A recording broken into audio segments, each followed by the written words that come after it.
This is a living challenge for black. It should be pretty straightforward. There are not a whole lot of viable options. And the correct answer is right here. White will have to come in. Otherwise, this will be very easy for black. But even after white comes in, number 2 cannot escape. So black can make this eye with number 3. Black will be able to throw in here and capture white in a connect and die. So this way, black will live. Other moves will not work.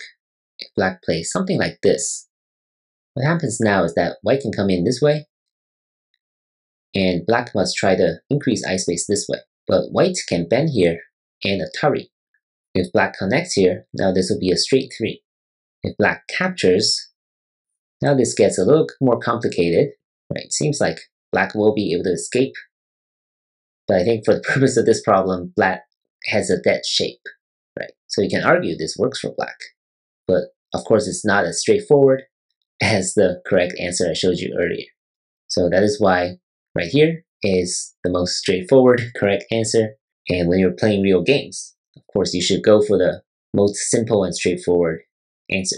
That's because that saves you time and energy. If you enjoyed this challenge, and I'll see you in the next one. Thank you for watching.